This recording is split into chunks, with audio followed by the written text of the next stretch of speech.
Good afternoon, I'm Sean Yao, and this is One News Now. Heads up, cause Maynilad's water service interruptions will begin tonight. Among the areas affected are Caloocan, Malabon, Manila, Valenzuela, Navotas, and Quezon City. Around 600,000 Metro Manila residents will be with little or no water from 7 p.m. until 4 or 6 a.m. the next day. However, Maynilad said that the scheduled water interruptions may be shorter than expected. According to the water concessionaire, water sourced from the Ipo Dam, augmentation projects, and other treatment plants will be tapped to help with supply. Time to check in on the weather. Some parts of the country will be experiencing rains today due to a low-pressure area. This LPA was last spotted some 510 kilometers east-northeast of Verac in Catanduanes and could intensify into a tropical cyclone by this weekend. Because of the combined effects of the LPA and the southwest monsoon, rains are expected over Bicol, Mimaropa, Western Visayas, and the Zamboanga Peninsula, as well as BARMM, Soxargen, and Quezon. Metro Manila and the rest of the country, meanwhile, will be experiencing scattered rains. Inaayos na yung posibilidad na maging bagyo. So that would be around weekend, Friday siguro or Saturday. So yun yung chance niya na ma-develop kasi pag nandun na siya sa West Philippine Sea. Moving on now to another story, the Philippine Amusement and Gaming Corporation, or PAGCOR, has unveiled a new logo to mark its 40th anniversary. PAGCOR says that the logo symbolizes energy, inspiration, and guiding light that helps people. The agency further explained that the element of fire in the emblem represents the flame that ignites change and drives progress. But the new PAGCOR logo is also drawing flack online. Several netizens pointed out that the design is not worth its 3 million peso contract price. Nevertheless, President Bongbong Marcos is all praises for PAGCOR. The chief executive cited PAGCOR's contributions to the country, fostering a whole generation of Filipinos inspired by, quote, endless possibilities. Marcos Jr. hopes that PAGCOR will maintain its integrity in the gaming industry and fight against illegal gambling. The president did not mention the crackdown on Philippine offshore gaming operators or POGOs. Let this anniversary therefore be a call to the future, a future where PAGCOR is at the front and center in reshaping the gaming landscape with responsible practices, unwavering integrity, and a steadfast commitment to combating illicit activities. Time to take a quick break, but One News Now will be back with more stories after that. Stay with us.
You're still watching One News Now. I'm Sean Yao. SM North EDSA has apologized after one of its security guards threw a puppy from a pedestrian footbridge yesterday. In a statement, the mall's management said that the guard has been dismissed and will be banned from working in any SM establishment. And just like SM, the guard security agency is likewise investigating the incident and has expressed deep regret over it.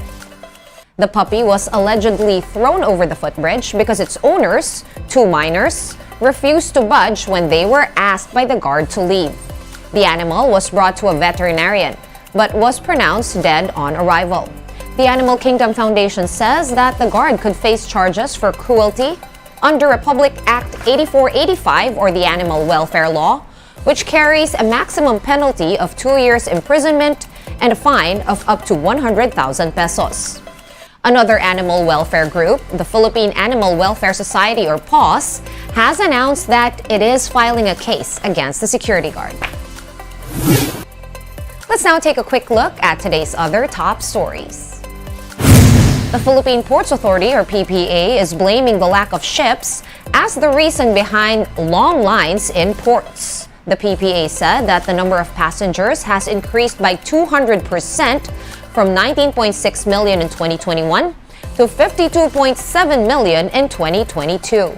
The agency expects its figure to balloon by another 50% this year, especially during the peak passenger seasons of Holy Week, All Saints' Day, and Christmas. The province of Bataan is now under a state of calamity following the outbreak of African swine fever there. According to the Bataan Provincial Veterinary Office, over 300 pigs have tested positive for ASF. The provincial government can now utilize its calamity fund to help hog raisers affected by the outbreak and to prevent the further spread of the disease. And despite the implementation of the SIM registration law, authorities have observed a spike in SIM-related crimes.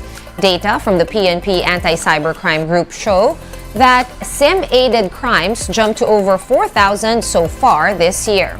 That is a 200% increase from the same period last year. Authorities say this may be due to some scammers working double time ahead of the SIM registration deadline on July 25.